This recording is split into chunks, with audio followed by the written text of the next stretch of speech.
Hello everybody. This video is about how to write a quibble. So as you can see here, we have a quibble. Will Oprah Winfrey announce a presidential run by September 2018? And this quibble has a few components to it. So one, the subject, Oprah Winfrey, whether she will do something or not do something, and it is by a specific time. The reason we have that, so in the case of this quibble here, it is by September 2018. The reason we do that is because we don't want to ask, will Oprah Winfrey announce a presidential run? Because she could technically do that anytime, even 30,000 years from now, if she's alive then. But anyways, that's a different topic. That could be a potential quibble. Will Oprah Winfrey live for 30,000 years? But anyways, here, so we have the subject, Oprah, and whether she will or will not announce a presidential run by September 2018. Down here, which I'm going to highlight, this is our summary. And as you can see, it has about, I guess, one sentence leading up to it, just saying that people are currently talking about her Golden Globe speech, and even going as far as to say that she may be a contender for the presidency in 2020. So any of these quibble questions, you can see that that little summary is followed by an actual question here, which was slightly rephrased. I added the addition of an exploratory committee, so she could do either of those. And if you answer in the affirmative, which would be yes, and she does either announce her candidacy or announce an exploratory committee, you would then be allotted some points. You would win. Your prediction would be correct. You would be an oracle. But as you can see down here, virtually, so actually everybody thinks that she will not. Here are all the votes down here. So as you can see, I voted first after it was published. A couple other people, about 10 people, a little over 10 people voted, and everybody seems to think that that will not happen. So if everybody, if she does not do that, she does not announce either of those things by September of 2018, everybody here will get some points. If she does by September of 2018, everybody here will lose points. And you can see on the right-hand side here that this unhappy smiley face, I guess, unhappy face, it denotes right next to it the amount of points that everybody will lose in the event that they are wrong. And on the left, here are how many points they will get if they are correct. But yeah, the consensus is that she will not do that, at least by that September 2018 deadline for the sake of this quibble. Okay, so now I'm going to show you exactly how you write something like this and submit it for review so that I can review it as your editor or whoever your editor may be, whether you're on the sports, politics, or entertainment team.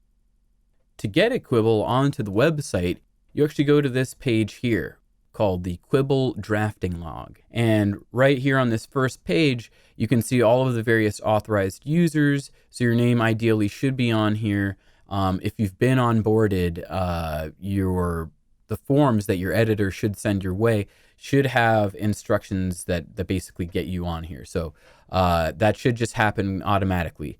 But the purpose of this video, again, is to explain how to write a quibble and how to use this Quibbl Drafting Log as part of that process. All right, so as you can see at the bottom of the page, there are quite a few different tabs. So right now we're on the How to Getting Started tab. There is the Politics tab. So if you're on the Politics team, my team, you would write your quibbles in here. We're going to skip this Politics franchises thing because it's not relevant to this video. Pop Culture right here. So that'll be Michael Corvo's team. Ryan Cluett's team. Sports is right here as well. So for the sake of this video, we're just going to focus on these three tabs, but I'm pretty much just going to use the Politics tab to kind of explain it for all of the various teams and new writers on each team. All right, so you filled out your onboarding form, you're ready to write quibbles. What do you do next? You will then go through each of these various columns, and I'm going to explain exactly how to do that right now.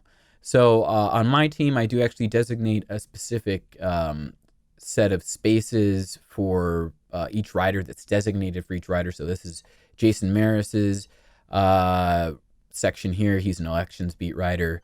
So we have these various columns here. So the first column is the status column. We're actually going to skip that, and we're going to come back to it at the end because it makes a little more sense to do that, and you'll see why.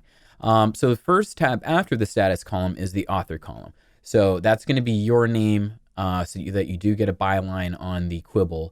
And you can hit the drop-down menu and select your name, or you can just type in the first few letters and use that to select your name. The next column is going to be the category column, and that is the category which corresponds to your team, the team that you're on. So I'm the politics team. There's the entertainment team and sports team. So you'll just select your respective team. Title. Title is going to be the actual title of the Quibbl, which looks like this.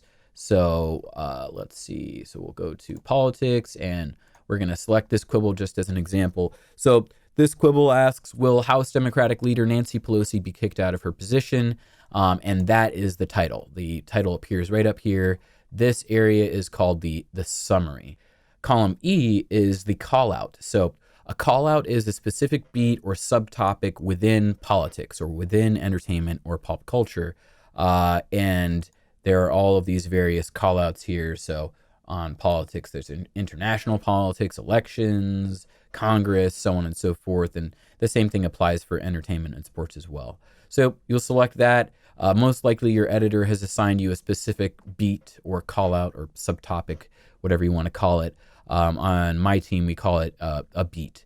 And so Jason is one of the elections beat writers, and he will pretty much always select elections as his call out unless he's going above and beyond and doing some extra quibbles after he's met his minimum requirement of elections quibbles. The next column, column F, is the summary column. So in here, ideally, you should try and make your summary 2 sentences long, and then ask, rephrase, or just repaste your title at the end of it. So this one, for the Colorado voters approving the creation of an independent redistricting commission, has about, what is that? Maybe like 3-4 sentences, about three sentences in there. Ideally, if you can get it down to 2 sentences or even 1 sentence, that would probably be best, because the users that are viewing these Quibbls always have the option to click on an external link that takes them to another website. So in this case, Jason, column G now, used Ballotpedia to be his external link. So an external link will appear up here in the top left corner of a Quibbl. So let's just take a look at this one. So this one has a New York Times Quibbl. This is from Abby White, also on the politics team, and The Hill right here. So this is basically if the reader, the Quibbl user, wants to read more about a given topic, they can go ahead and do that. So your summary should have 1-2 sentences is the sweet spot. If you do have to do 3, that's okay. But anything beyond 3, you're just overdoing it, because the external link is there for anybody who wants to learn more and read more into it. We just want the summaries to be quick and snappy.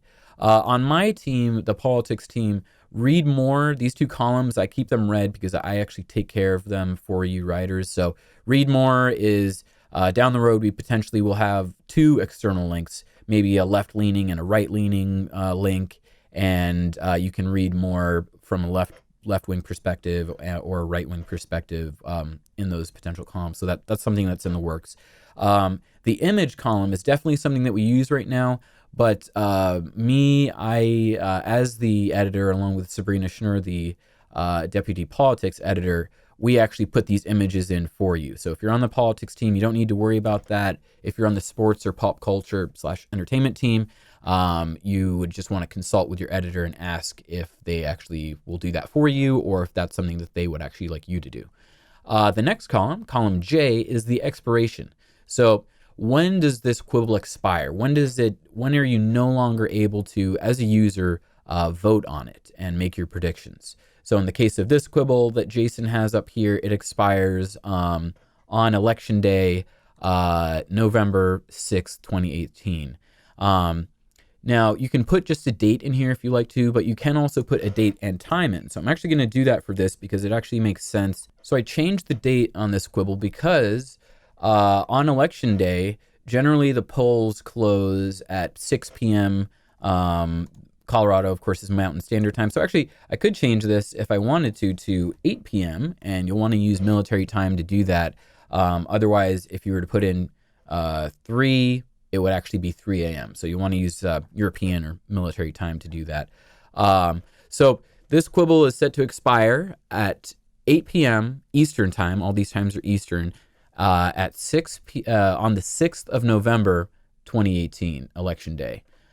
So anybody can vote right up until that exact minute, and then the Quibbl will close, and so on. Let's see. So the next column, column K, is the responses column. The question that Jason asked here again is, will Colorado voters approve the creation of an independent redistricting commission? And there's potentially 2 responses with this question, either yes or no, so affirmative or negative. In this case, instead of writing yes or no, Jason chose to change up his affirmative and negative responses. So he changed it to approve and disapprove. But there is one little formatting issue with this here. So it says approve, comma, no space, disapprove. There should be a space in the responses column after every comma. Otherwise, the system can get thrown off and give some sort of error message. Moving on to weights, column L, Jason chose to go with 7th, comma 3. There's no spaces in here for formatting purposes. And what these numbers mean is that Jason, this is kind of a subjective process, but Jason believes that there's a 70% chance of this measure being approved and a 30% chance of it being disapproved by the voters. These numbers do need to add up to 10. So let's just say, for example, that this Quibbl actually had multiple responses. So let's see, what will happen with the bill in Congress? And you could have your responses be that it will pass. Let's see, there we go. It will not pass, and there will be no vote, just to have a third option to explain this here. So again, my scenario that I haven't written out here is, will the bill pass? And the responses are, it will pass, it will not pass, there will be, no vote. There we go. Okay. There will be no vote. So there are 3 responses here. So you do need to have 3 weights, one that corresponds with each of your responses. So let's just say, for example, that you're pretty certain that this thing's going to pass. Again, these numbers in the weights section do have to add up to 10. So in this case here, for the sake of my example, so 50% chance that it will pass, 30% chance it will not pass, and a 20% chance that there will be no vote. Those are all of the columns that you're going to fill out, except for, coming back to it because we skipped it at the beginning, the status column. So Jason's Quibbl is pretty much ready to go here. He may have forgotten to change his status from draft to ready. Maybe it is just not ready and he has some other stuff to do to it.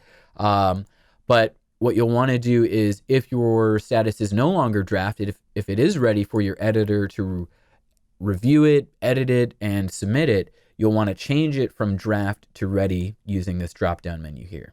One other thing regarding the status column is that, let's say your Quibbl has several errors in it, several spelling errors, grammatical errors, some sort of issue with the Quibbl. Your editor will then select the issue option and put in a note. So let's see. So insert note right here. This Quibbl has too many typos, just for the sake of my example here. And there we go. So now if we hover over it, we can actually see that this note exists here, and it will say whatever your editor has written for you to improve your Quibbl and correct it. After that, your editor takes it, copies it, submits it to actually be placed on the website, and it looks just like this here. Let's see, a couple other pointers in terms of writing a Quibbl. So your Quibbl should have a quantifiable outcome. So we can't really ask, is this bill good? Technically, you could ask that. That would be an opinion poll, which is something that we intend to do down the road. But right now, all our Quibbl questions do is ask you to make a prediction that has a quantifiable outcome. Also, generally, it should be within a certain time frame. So we'll use this as an example. So his first Quibbl, Jason's first Quibbl says, asks, will the House pass an immigration compromise? Let me just fix that. There we go. An immigration compromise bill by the end of the month. Another typo here. Let's see. There we go. Okay. So you should try and ideally proofread these yourself. So of course this one is still in the draft status. So maybe Jason intended to go through and take a look at it and see if there were any typos or grammatical errors or any other issues with the Quibbl itself. So just to break this down again, so either the House will pass this immigration compromise bill, or they will not pass it. Or potentially you could have like a third option that says there will be no vote. So either way, there are 2 to 3 potential quantifiable outcomes that will either occur or not occur. And Jason asked, will this happen within a specific time frame? So will it happen by the end of the month? Ideally, you should try and have something like that either in your title, your actual question here in this column. You can also, if you want to switch up your summary a little bit, you could decide to omit the time frame from your title and put it at the end of the summary when you rephrase your question at the end of it. So again, you'll want to have somewhere between 1 and 2 sentences for your summary, at most 3 if you really have to, just to provide some context for anybody reading it. And at the end, after you do that summary, you do want to rephrase and ask your question again here at the end. As you can see, Jason has done that here. Let me just switch this back here to draft, and that's pretty much it. Let me clear this note as well, and there we go. If you have any questions at all, just reach out to your respective editor. So again, that's me, Andrew Kingsbury, on the politics team. On the sports team, that's going to be Ryan Cluett, and on the pop culture / entertainment team, that'll be Michael Corvo. A link to this Quibbl drafting log is in the video's description. So if you do need to access it, you can do that by watching this video. It is highly recommended that you bookmark that link because you're going to be using this several times a week, if not daily, to write these Quibbls up. So again, you want to bookmark this because you're going to be using this pretty much for almost all of your work at Quibbl. Anytime you write a Quibbl, you will be using this. All right, that sums it up. Thank you so much for watching. Have a great rest of your day.